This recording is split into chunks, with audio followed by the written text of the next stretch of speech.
जय छठी माता। मैं एक छठ माता का कथा सुनाने जा रही हूँ। इस कथा को पूरा सुनिए और रहस्य जानिए। आदि नहीं, आदि सुनने में माता छठी का अपमानित होती है, पूरा सुनने में ज्ञान होती है। इसलिए छठी माता का कथा को पूरा सुनिए और रहस्य जानिए। जय छठी माता। जो छठ माता को व्रत करती है वो कार्तिक मास जब से शुरू होता है तब से माता छठी का ध्यान लगाती है और उस पे माता छठी अपना कृपा बरसा कर रखते हैं।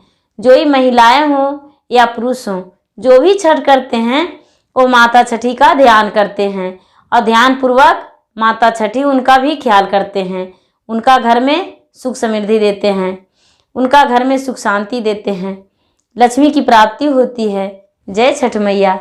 और मैं अब कथा की ओर चलती हूँ। और जो भी इस कथा को सुनते हैं, जो छठ करते हैं वो भी, और जो छठ नहीं करते हैं वो भी, उन्हें भी सुख शांति मिलेगी और छठी माता अपना कृपा बरसाएंगे।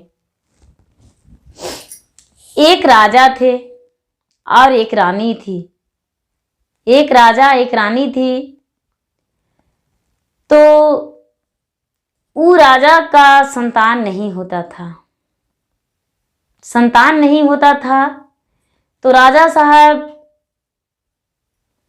मन में सोचे कौन सा व्रत करें कि जिसमें मेरा संतान का प्राप्ति होगा, कौन सा यह करें कि जो मेरा संतान का प्राप्ति होगा। कुछ ना कुछ तो हमें करना होगा। ये जो राजा थे वो बहुत ऋषि मुनि से पूछे कि कौन सा व्रत करें जो मेरा संतान का प्राप्ति होगा। ऋषि मुनि उन्हें बताएं कि देखिए, आप तो सब कुछ किए हैं लेकिन आप माता षष्ठी का पूजा नहीं किए हैं, षष्ठी का पूजा नहीं किए हैं। जो छठ का व्रत होता है वो नहीं किए हैं। आप माता षष्ठी का पूजा कीजिए, अर्घ दीजिए, अपने पत्नी से कहिए आप अर्घ दीजिए, आपका संतान का प्राप्ति हो जाएगा। बोले ठीक है। ये जो राजा थे वो व्रत करने के लिए शुरू कर दिए। जब कार्तिक मास महीना आया तो ये राजा साहब बहुत नियम धर्म से सारी महीना अपना बिताए। जब पिछला शुक्ल पक्ष चौथ आया तो नियम धर्म से वो स्नान करके और भोजन किए। दोनों पति पत्नी और जितना अड़ोस पड़ोस में जितना बांटना देना था वो सबको बांटे। जब ये व्रत किए तो इनका पुत्र का प्राप्ति हुआ। राजा साहब को पुत्र का प्राप्ति हुआ और इनका एक पुत्र हुआ। 9वां महीना के बाद एक पुत्र हुआ। 2 साल 3 साल के बाद फिर एक पुत्र हुआ। धीरे धीरे धीरे धीरे धीरे धीरे राजा साहब का 5 पुत्र हो गया। जब 5 पुत्र हो गया तो राजा साहब का घर में बहुत बड़ा खुशियां बधाई बजा। जो राजा साहब का 5 पुत्र हुआ तो अपने 5 पुत्र को लेकर और गंगा अरार पे गए अर्घ देने को लिए। अर्घ देने को लिए गए और जब अर्घ दे रहे थे तो रानी तालाब में, गंगा जी में जल में लेकर अर्घ खड़ी थी। तो एक नागिन उसी समय जैसे इस रानी खड़ी थी उसी तरह एक नागिन अपने पूंछ पर सवार होकर खड़ी थी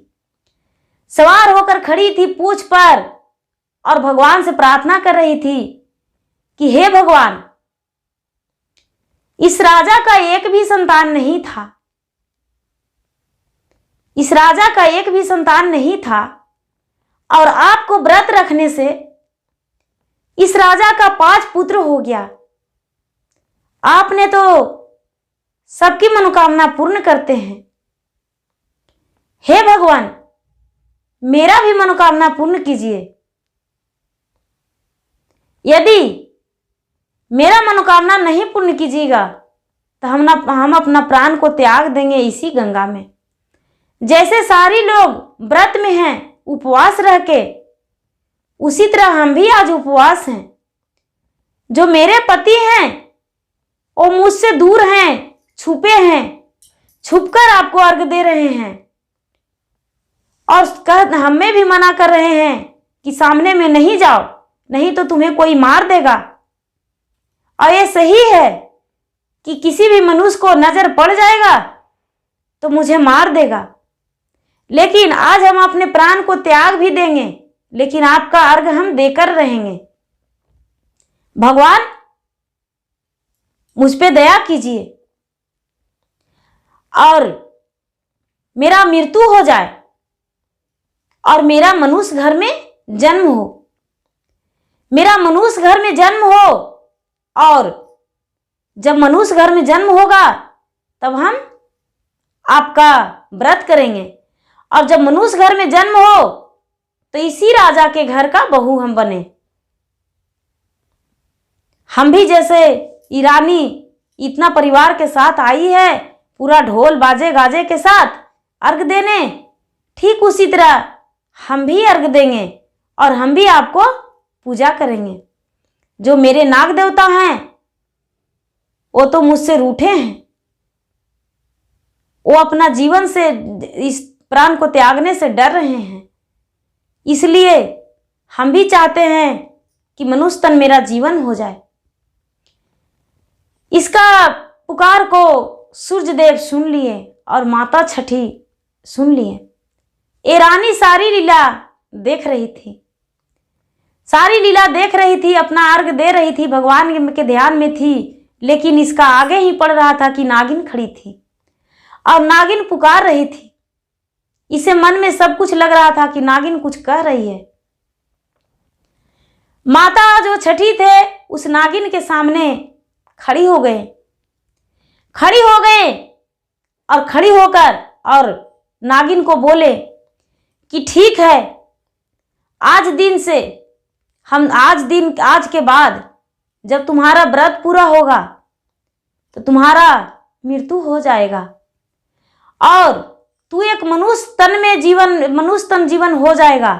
कोई छुप छुपा कर तू पूजा नहीं करना, सच्चे मन से मेरा आराधना करना, मेरा पूजा करना, हम तुम्हें आशीर्वाद देते हैं।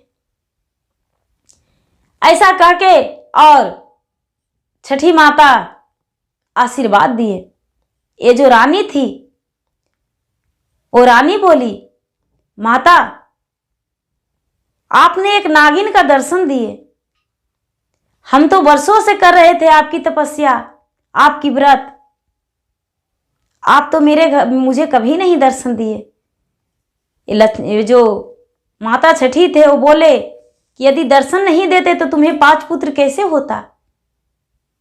ये जो नागिन है, आज नागिन है, कल के तुम्हारा घर का बहू बनेगी। आज ये नागिन है। जब पारण का दिन हुआ तो उसी दिन उस नागिन का मृत्यु हो गया। नागिन का मृत्यु हो गया। नागिन का मृत्यु हुआ ठीक राजा के दरवाजे पे।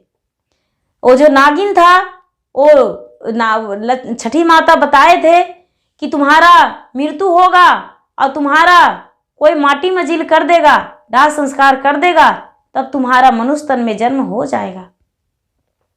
ये जो नागिन थी वो क्या की कि पारण के दिन राजा के दरवाजे पर जाकर बैठ गई चुपचाप। सोची कि कोई लाठी डंडे से भी मार देगा तो मेरा मृत्यु हो जाएगा, मृत्यु हो जाएगा तो कुछ ना कुछ तो करवे करेंगे। लेकिन छठ माता की कृपा से उसका प्राण निकल गया। वो सुबह उठे तो राजा का ही नजर पड़ गया कि अरे ये नागिन तो मेरे दरवाजे पे एक मरी हुई है। अपने रानी से जाके बताए कि देखिए एक नागिन है, वो दरवाजे पर मरा पड़ा है, उसको क्या करना चाहिए। ये जो रानी थी वो बोली कि महाराज इस नागिन को जैसे लोग लकड़ियां सजाकर दाह संस्कार करते हैं मनुष्य को, उसी तरह इस नागिन को भी अग्नि दे दीजिए, क्रिया कर्मठ कीजिए, इसका भी स्वर्ग का प्राप्ति होगा। वो जो राजा थे जैसे अपना माता पिता को कर्मठ किए थे ठीक उस नागिन को किए, उस नागिन को किए। नागिन का स्वर्ग का प्राप्ति हुआ और मनुष्य तन में एक राजा के पुत्री बन के जन्म ली। एक राजा के पुत्री बन के जन्म ली और राजा घर में जन्म लेकर और इसी राजा के पुत्र से उसका विवाह हुआ। उसका विवाह हुआ, जब इस घर में बहू बन के आई तो अपने सास से बोली कि माता जी, आप भी अर्घ दे रहे थे और हम भी अर्घ दे रहे थे गंगा में, हम भी अर्घ दे रहे थे एक नागिन का रूप में, वही हम आपके घर में बहू बन के आए हैं, हम भी पर्व करेंगे, हम भी माता छठी का व्रत करेंगे। हम भी यही चाहते थे कि हम भी कोई राजा घर का बहू बने और हम भी आपके जैसा ढोल बाजन से अर्घ दें। ये जो रानी थी वो बोली कि ठीक है, तू छठ करो और हम चाहते हैं कि तू मेरा घर के कार्य संभालो। और उस दिन से वो छठ पर्व करने लगी और उसका जिंदगी में सारी खुशियां छठी माता भर दी। किसी चीज का, किसी प्रकार का कोई दुख नहीं रहा।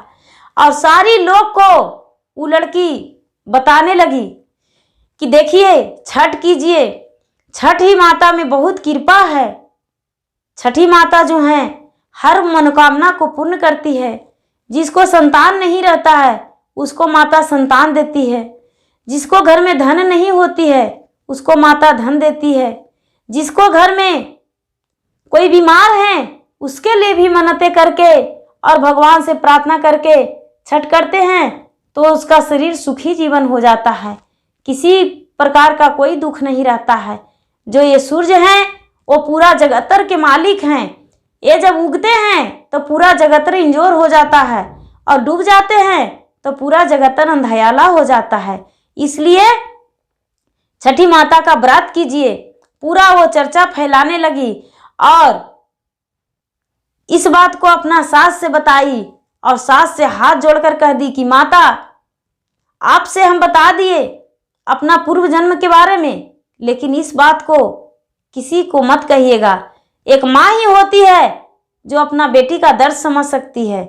इसलिए आप माँ हैं और मैं आपका बेटी हूँ, इसलिए मेरा बात को किसी के सामने मत लाइएगा। हम अगले जन्म में नागिन थे, लेकिन इस जन्म में तो एक मनुष्य बन के आपके घर में बहू पधार गए हैं। और वो जो बहू थी एक लक्ष्मी रूप में उनके घर में रही और जब से वो बहू आई राजा का धन धान से भर गया। और वो भगवान सूर्य देव का और माता छठी का पूजा करते रही। कभी भी किसी दिन माता छठी का भूली नहीं अपने, क्योंकि पूर्व जन्म के याद करके और भगवान को पूजन करते रही। जय छठी माता। जैसे एक नागिन पे कृपा किए उसी तरह माता सब पे अपना कृपा बना के रखिएगा। अपना आशीर्वाद सब पे दीजिएगा माता। अपना हाथ सबके सर पे रखिएगा। सारी संसार के लोग खुश रहे, कोई भी दुखी ना रहे। जय छठी माता।